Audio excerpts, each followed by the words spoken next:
Okay, last two.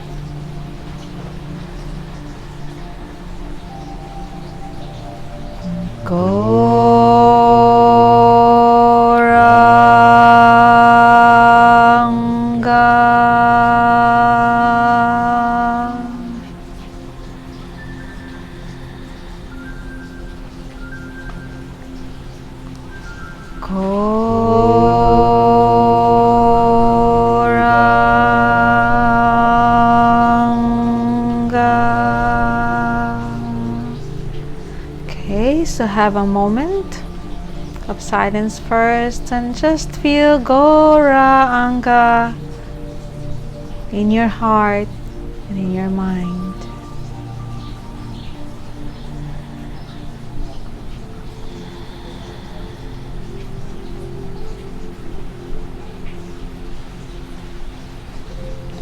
Okay, so this time we are going to have what we call music meditation, Gauranga music meditation.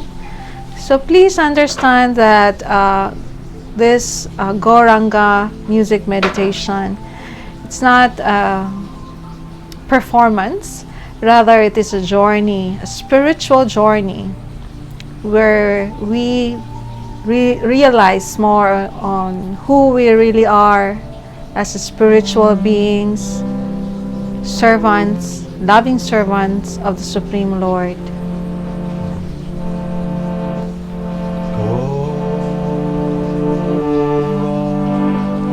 You can either join us or you can just listen very well as we do the Gauranga meditation.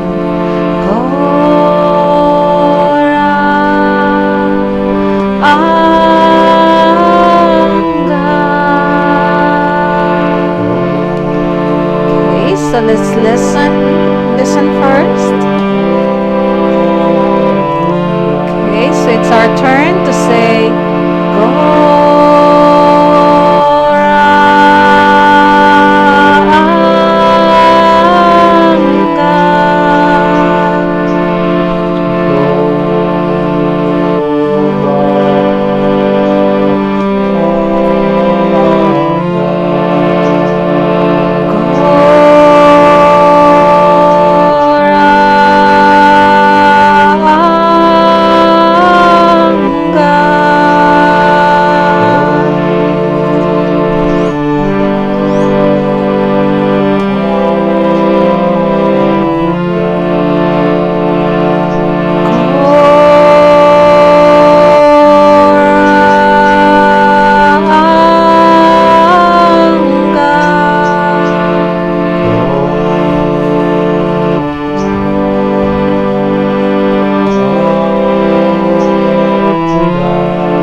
have a moment of silence first, and let us take this opportunity to pray to the Supreme Lord.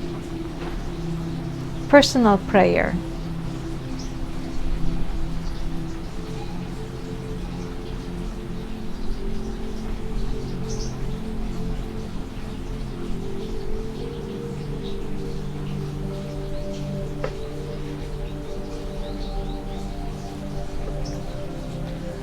Oh Lord, oh energy of the Lord, thank you very much for everything, for all the blessings you showered upon us. And we beg you to please always allow us to render loving service unto you. And please always grant us the serenity to accept the things that we cannot change, courage to change the things that we can, and the wisdom to know the difference when we should have to be like proactive. Yes. Amen. Okay, so thank you very much for joining us. It is so nice. So we have on Facebook as well as in Zoom.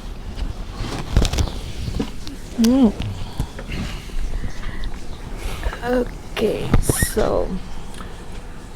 so today's topic, of course, is of interest to pretty much everybody who has to work at one point or another. So those who are 10 years old, they're probably not very interested in this topic, or those who are who knows? There may be already entrepreneurs. Maybe. Already selling something to earn some money. That's right. And they consider it as their job. Yes. Okay, so we have several questions today that we will be trying to answer. And so, generally speaking, there have always been some concerns with work, right? And many times the young people, they are kind of confused or wonder, what am I going to do? What am I going to be? And or they don't want to work, just get allowance. that too, because they much rather play. Yeah, they know playing is so much fun and good at the YouTube, and some social media are paying them. And when they see that maybe their parents or some other adults, they've had to work for so many years or decades, and it can be a real struggle. So generally speaking, over the last 18 months, there have been even more concerns and anxieties relating to work, because some jobs stopped basically existing altogether, while other jobs were turned into part-time jobs with a lot less pay, especially like just one third of the salary and 1/3 of the time. Especially in the travel-related sectors,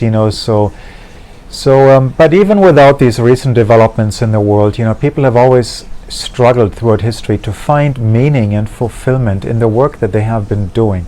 After all, it's such a huge chunk of our awake time, that every day, every week, basically, we spend like almost half of our awake time either working or maybe commuting to and from work, and so if this is something that is causing us distress, unhappiness, then the quality of our life will be not very good.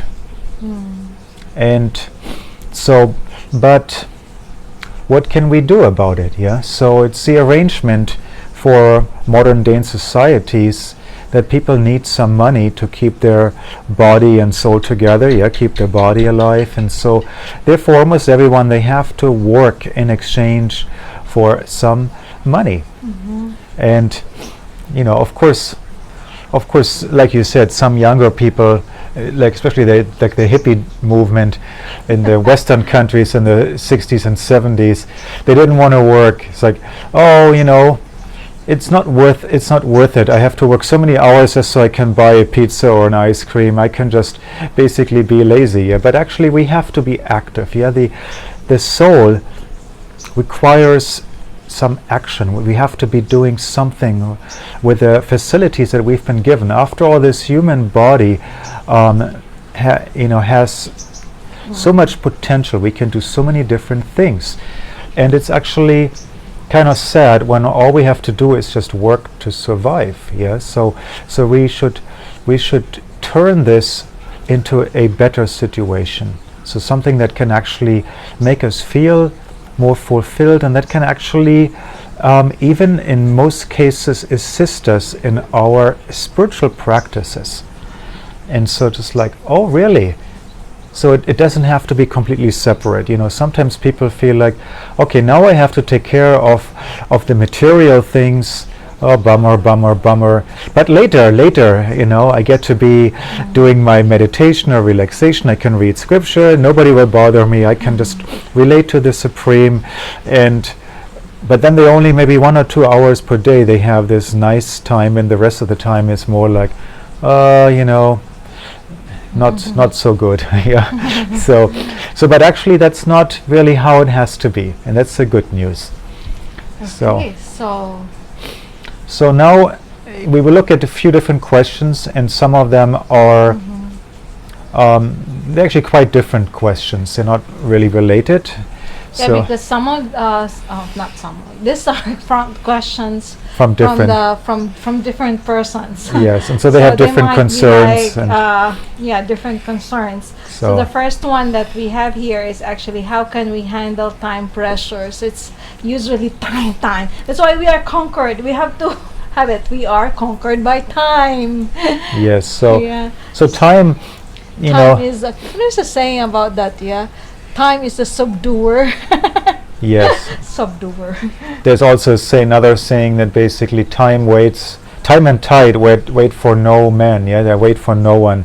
So basically, like when we go to a beach, it's like, oops, it's low tide. Oh, it's getting dark. We have to go home. Oh, it's dark. We have to go home. Or with this body, we're trying to gain more time.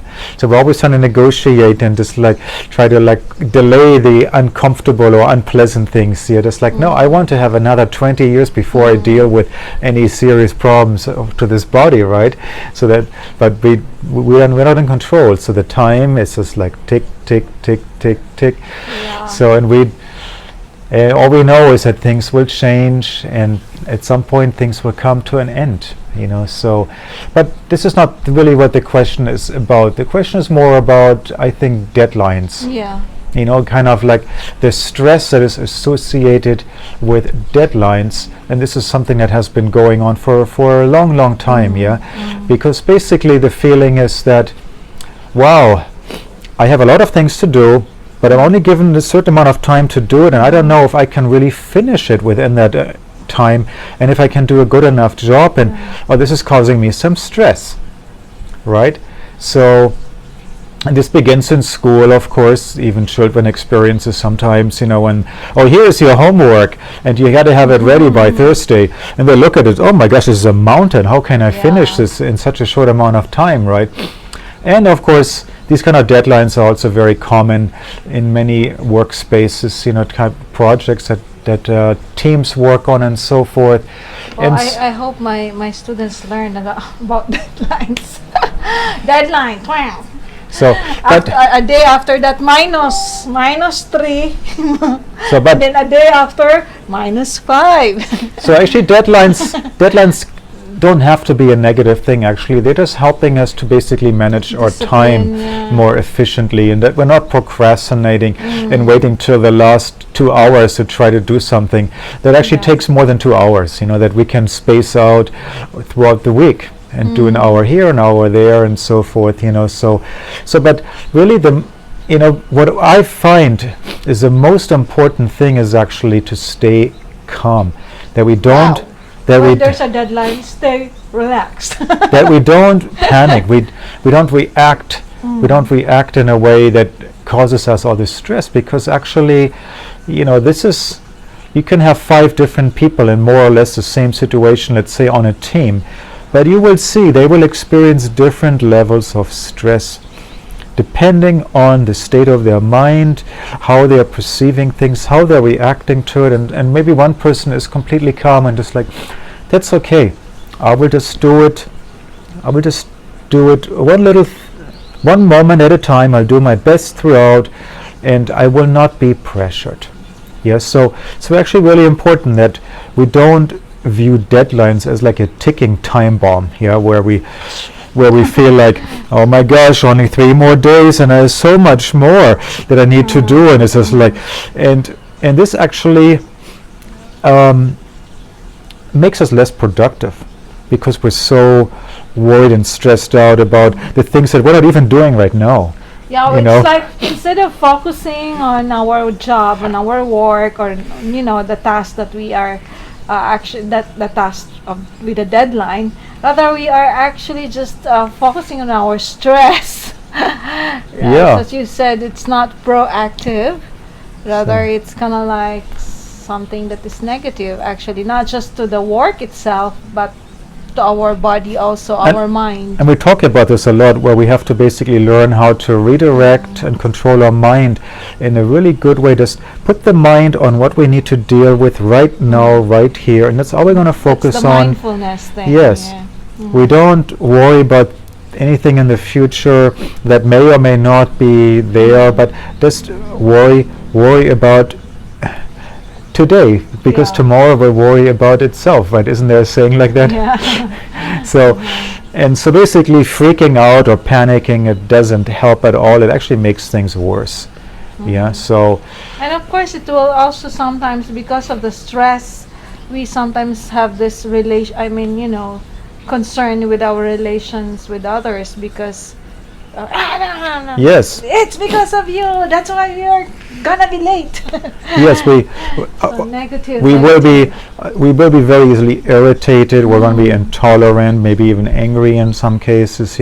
So basically, just focus on the task at hand here. Don't worry about anything else, and you will actually see that if a person stays calm and they don't let stress cloud their thinking, there's actually quite a lot of there's a lot of Quality things. of their work is better. The quality is better, and we can get a lot of things done actually if we're really focused and don't get distracted all the time. So Okay, so that's number 1. Stay calm. and related to that is one step at a time. Okay, that's the second one. One step at a time. So just take one step at a time. Just what we were saying right now. Just don't think about this huge mountain, which might be the whole project. Just break it into 10 small hills. Yeah. Okay. Now I'm just dealing with this one little task. I think I can finish this in 1 or 2 hours, Yeah. and just be really, really calm and relaxed about it, and just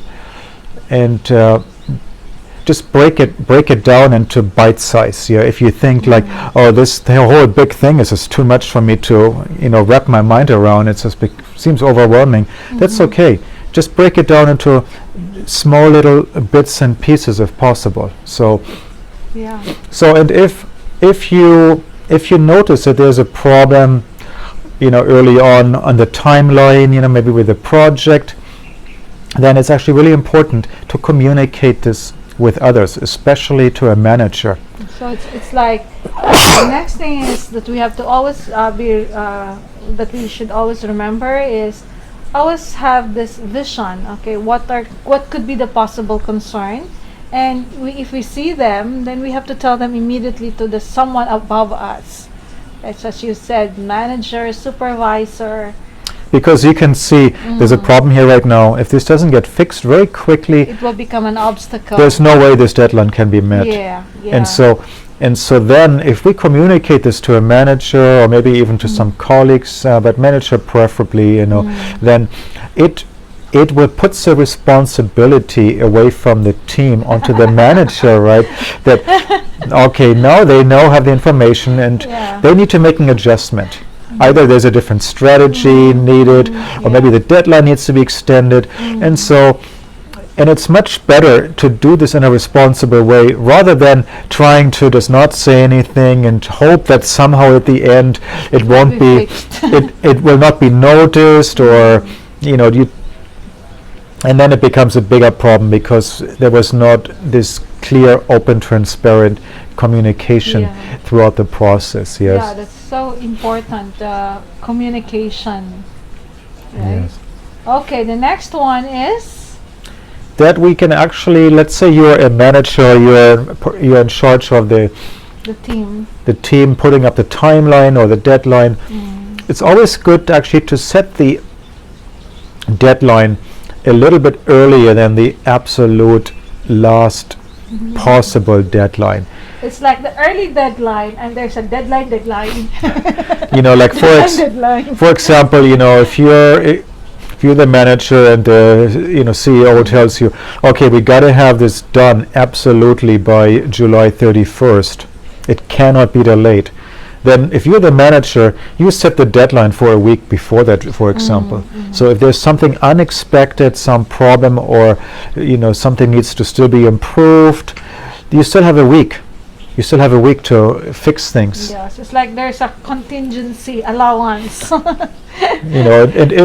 And if one is, there was actually a research done before. There was a study done, published in the Journal of Consumer Research, that deadlines set closer to the present moment, they encourage people to get started on their work. Whereas if you put the deadline too far into the future, it leads to procrastination. Yeah, and sometimes forgotten. people think like, It's already. it's July 11, the deadline is August 31. It's like, I'll think about it next month, Yeah. So this way, it's also good. Let's say you have a big project, and really the deadline for the whole project is August 31. But you can break it up into maybe five parts, and you set a smaller deadline for each part. So every 1 or 2 weeks is a small deadlines, and this way it. And then This is like allowance setting. of 1 It's week. like setting milestones, Yeah. and basically the team will feel, oh, good, we've met the first deadline. We're moving along the right way. Second, kind of like a race, yeah. So we have a first lap, second lap. So, Yeah. so those are some small tips that we can do, and so in this way, if That's what you said earlier, yeah.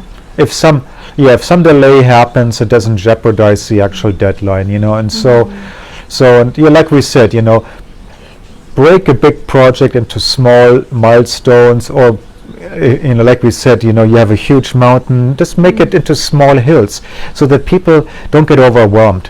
They feel like, oh, I can manage this hill, but I don't. Mountain. Mount Everest? No, I don't think I can climb this Mount Everest. This is too difficult, too big. Let's say there's a project and they have to do 50 research tasks or questions that they need to research and answer, and have only like 3 weeks or something. It's like, oh no, I don't even know where to start. This is too much, But if you just give them 5 or 10 at a time, like a small hill, then it's like, okay, I'm done with 5. I think I can do this, and it probably doesn't take me more. It'll probably take me less than a week, and so this is psychologically how people perceive things is really so important. This is really, really important. So because it will appear more manageable to people. So there's a very few people who will be able to climb Mount Everest, right?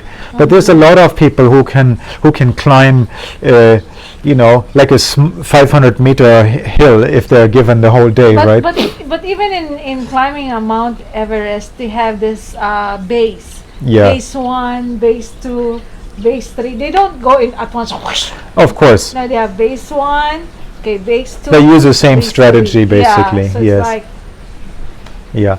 So okay, Step the by next step. the next part here, which is very important. F is that actually, when it comes, not only when it comes to, deadlines, but overall with our quality of work and being efficient, it's so important that we are well organized. We use good time management tools.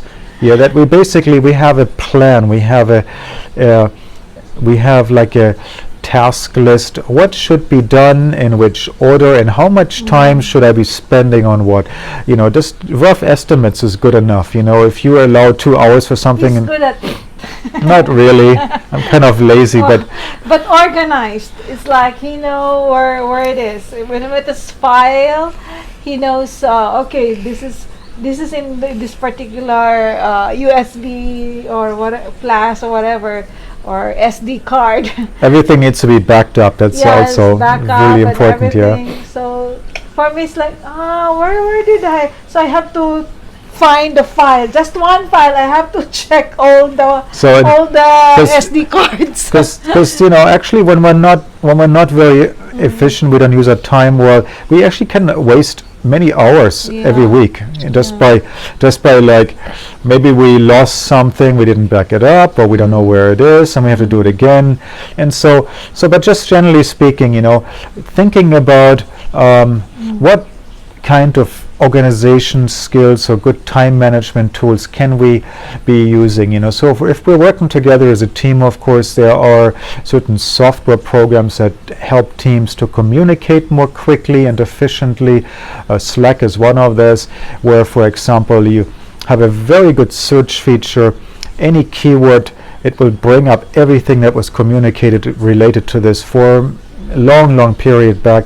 It's much better than Slack. It's like Slack. much better than endless emails going back and forth. But you cannot find that email where that one particular thing was mentioned that you're looking for. So anyways, and so then the last thing regarding Number one question regarding time management. yes, so obviously we also need to establish a realistic timeline. Yeah, if we want to meet a deadline. So first of all, we have to consider, can this actually be done, and in which Visible. Yeah. in which order should it be done? And like we said, realistic timeline. The milestones. How many days for this? How many days for that? How many days for the next phase? And so this way we can see how much everybody needs to contribute. Is this actually realistic, or are we being overly ambitious here? It's good actually for me because I'm used to conceptualizing. The good thing is always do the flow chart. So it's like, okay, this is the first base. If this is done, then we can do the next base. And if there will be some concern in doing the first base, then we have to deal with that first. So before we can go to the next. So Yeah. in this way, you can actually, when you have the flow chart there, all the concepts and everything there in a kind of like table, or everything is laid on the table, you can actually see the time, how much time you need in order for this project to be done. So Yes. it's not just like, bang, tomorrow's the deadline. You will be stressed, not just the people working with you, but you yourself will be stressed. Yeah, and I mean If sometimes. the timeline is not realistic. Sometimes deadlines, sometimes we're not in control of the deadline, and sometimes the deadlines are unrealistic, and basically, People also. but again, it comes down to how do we respond to this. Yeah, in the end, not all deadlines can be met successfully, completely in the best possible Perfect. way. So but if we Yeah. know that I did the best I could under the circumstances, and I'm sorry if it wasn't good enough for you or it wasn't perfect, but I can be at peace with myself that I've tried the best I could in the with the time that I had. Yeah, and the best thing is always think that the relationship, the health, it could be a spiritual, mental health of the people in our team is more important than the kind of like, oh, we have to meet the output, do or die. It's like, I don't like that one, do or die. So like, wait. Yes. Who cares with the nice output if the people Get sick. in our team will get sick or will get sick or kind of like have Yes. they're depressed and everything. So because at the end of the day, if you are a leader, what we actually have to take good care of the spiritual, the mental, the physical health of the people around us. Yeah, this is actually really important, and this is something that might not be emphasized enough as far as the qualities that a good leader or manager actually should have. Yeah, that they're able to basically encourage people, support people, bring out the best in people. Yeah, that's a good thing. Bring the best out of these people, yeah. So give what they are Care- actually good at. Care about the people, Yes. not just totally project and goal driven, Profit. and- We must have the profit. and treat the the goal. treat the people like a means to an end kind of thing, you know. Yes, So it's like, no, I need to make that much sales this month, and I don't care how it gets done. You guys have to stay late and do this and whatever, you know. And so, of course, sometimes sales need to be maximized in businesses, but still, it needs to be done in a way that makes the people. Caring and loving. Yeah, that makes the people Compassion. feel good about themselves, not used. Maybe they get a bonus for staying, for meeting a certain kind of goal or something, you know. In short, we are not slave drivers. So yes, that's very good. Okay, let's go to the next one. The next question. How can we do work better without sacrificing our family? So it's like we got work. But what is happening to our children? What is happening to our relationship with our spouse? Yeah, so It this seems that the objective of having job is not in harmony with having a good relationship, not just our family, but what is important is our relationship with the Supreme Lord, right? yeah, so basically this is not an easy question to answer because the circumstances can vary quite a bit from one situation Yeah, to of another. course. Not only the work environment and what type of work and where it is, but also the family situation, the relationship between the people. You know, some family members will be very supportive and understanding if one person is gone a lot to do the work, Yeah. but others might be demanding, oh, you never hear from me or something, you know. We never get to do this or that, you know. Yeah. So Okay, so- so number one is actually to so basically, one thing, of course, that helps us to spend more time with our family is that we work as efficiently as possible, yeah? So that we don't spend 10 hours doing some work that can be done in 7 or 8 hours, yeah? It's like, oh, I need to do overtime. It's like, why? Because I was reading news. I wasn't working very focusedly, yeah? So basically, so when we were still not kind of like just he was actually surprised that I was working for 14 hours in a day. It's like, what? You're still in the school? It's already nighttime. Like, what are you doing? Oh, we got some meetings and this. I have to finish that. It's like, wow. And well, anyway, it's a different thing because in the Western world they are being paid per hour.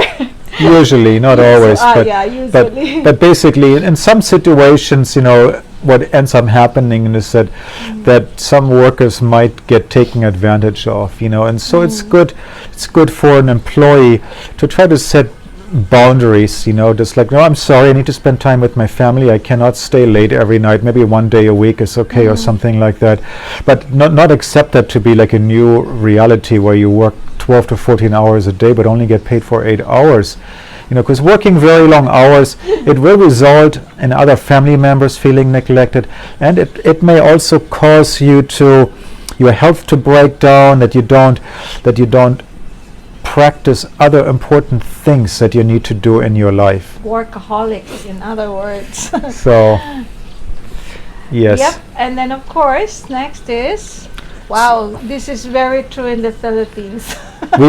As much as possible, Or we in should Vietnam. avoid long commutes.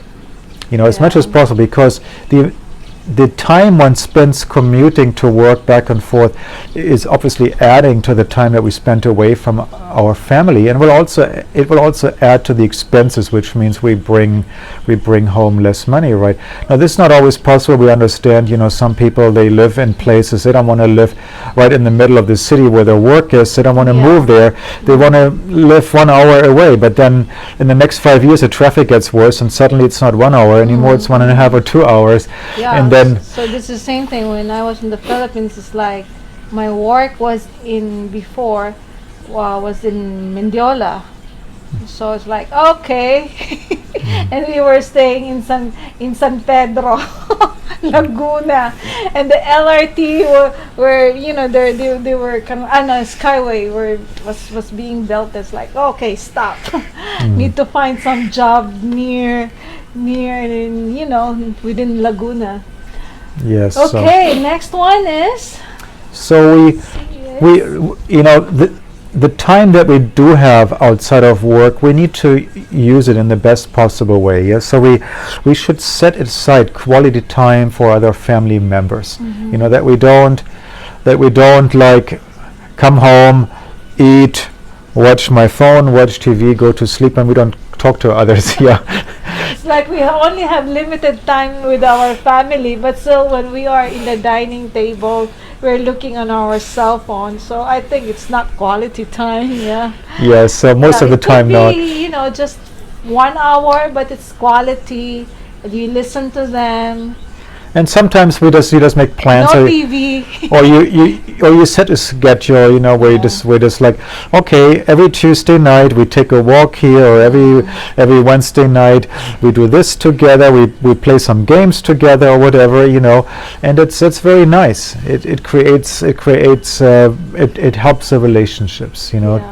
What we were playing, the board game. Oh, I don't know. There's so many of them.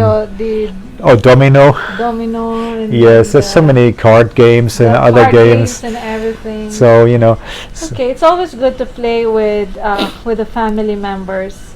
Okay, next is so that we always communicate in an open and caring manner. Yeah. So, for example, if the situation in the world gets really difficult, things keep changing, or it just makes it so that it seems I have to spend a lot more time away from the family, then I should be communicating this in an open and caring manner, that actually I want to do this in a regular manner also. I want to do this, to help all of us. How do you feel about this? Do you like this idea? Do you support me with this, or should we do something different? So it's like really set a schedule, especially right now that we're gonna travel and visit our family. So it's always good to set a time that's a schedule where you're going to talk in Zoom. Just like him, he's kind of like, okay, I have to talk to my mother to my moti during this time. Okay, so next is. So we should try to live as simply as possible, life, yeah. and be more together. Yes. So basically, maybe the family would prefer to live on a somewhat smaller budget, live more simply, if it means they can spend more time together. Because ultimately it all comes down to love. Yeah. It comes down to what is the motivation behind our actions. Why are we doing this? Who are we doing this for? So if I'm making a sacrifice out of love, and others know this, and they appreciate it, then both sides can be happy with the situation. Yeah, it can work in some cases. And but if the sacrifice causes other problems, such as health concerns, too much stress, maybe loneliness, and kids are being neglected, then one should look for ways to live in a more simple way, because sometimes you see this, especially in the Philippines, it's so common.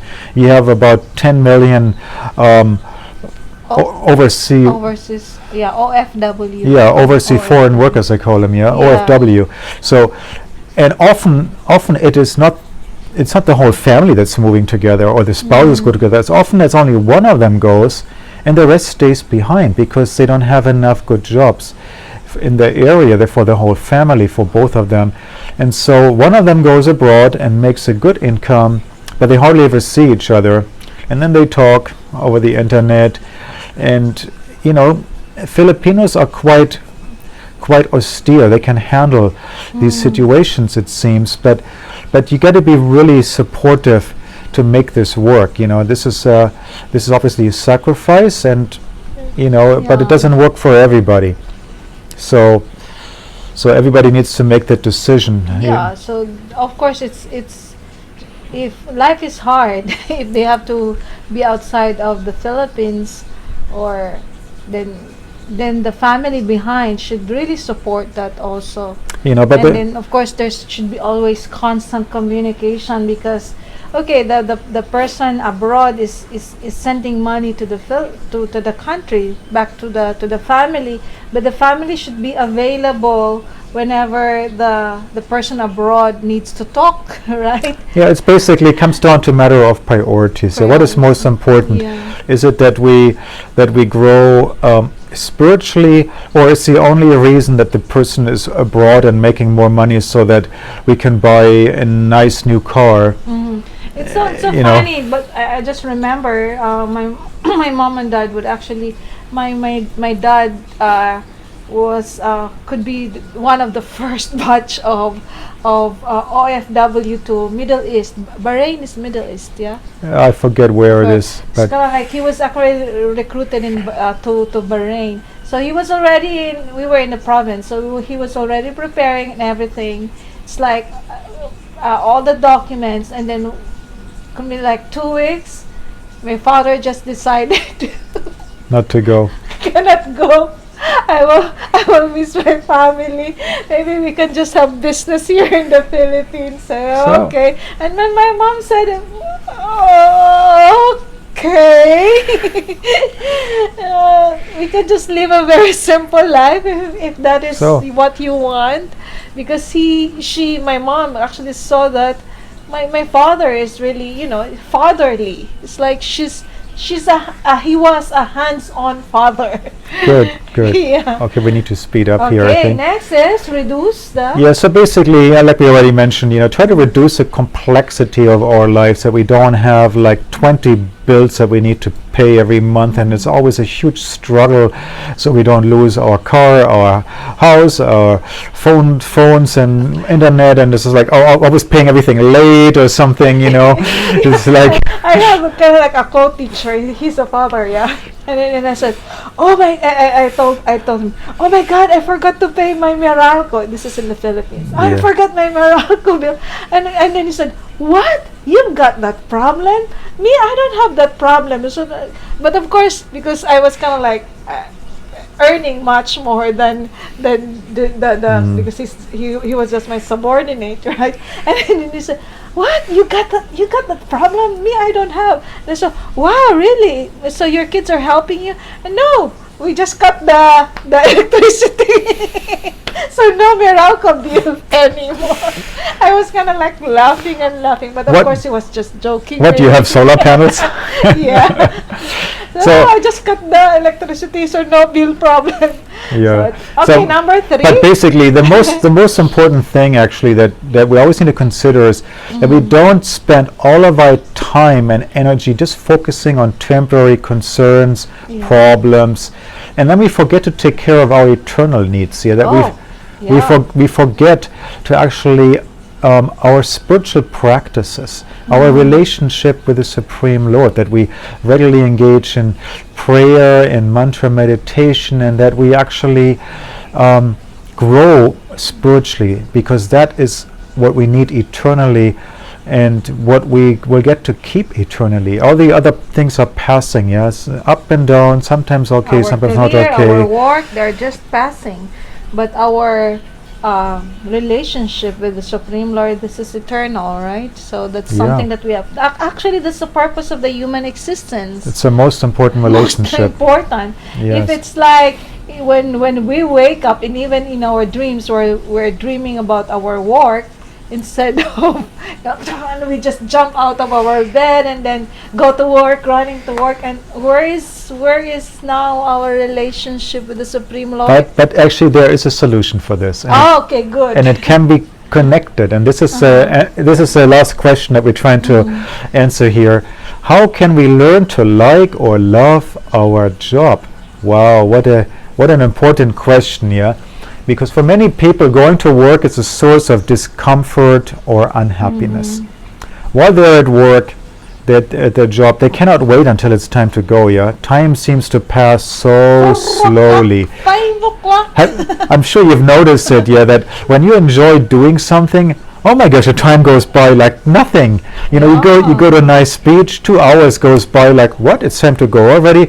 But if you're somewhere like waiting for something to happen and you don't like where you are, oh my gosh, it seems like an eternity. 2 more hours, you know, before the plane takes off and the airport is like really crowded and hot and noisy, and you just want to get out of there, you know. So anyway, so basically, a person who doesn't enjoy what they're doing, they're always looking at the clock. They're always thinking of the Going next thing, yeah. Going to party. So they're obviously not enjoying what they're doing now. They're not really living the moment very much. And so in this type of situation, their job is not giving a person any kind of fulfillment or happiness. So, and they spend so much of their awake time doing something that they don't like to do. So now, not everybody can work in professions that match their hobbies, right? Otherwise, it would be very easy, yes. So not everybody can be a professional basketball player, or, you know, because that's not good enough. Yeah, most people are not good enough to make money with it. Yeah, but I like to play so much, so it's like, sorry, you got to do something else to make money. Yeah, so basically, some people they can do this, you know, but there's always going to be people who need to do some kind of factory work, producing something, or they need to be a checkout clerk in the supermarket, you know, and most people don't find these jobs too exciting or interesting. It's more or less always the same kind of thing, yeah. So, and there's talk, of course, in the world that maybe in the future, maybe some robots can do these repetitive kind of jobs. But that's not really a solution, yeah. Like being unemployed, losing the job is not really what people are looking for either in most cases. Otherwise, they would just quit, you know. So, but really, the question is, how can we have more meaning and fulfillment in jobs that are not really in harmony with our interests? Is this actually possible? And the good news is, yes, this is possible. And how do we do this? Just like, well, you know, we actually can try to make an offering of everything that we do to the Supreme Lord. So, and if something is not so easy to do, we don't really like doing it that much.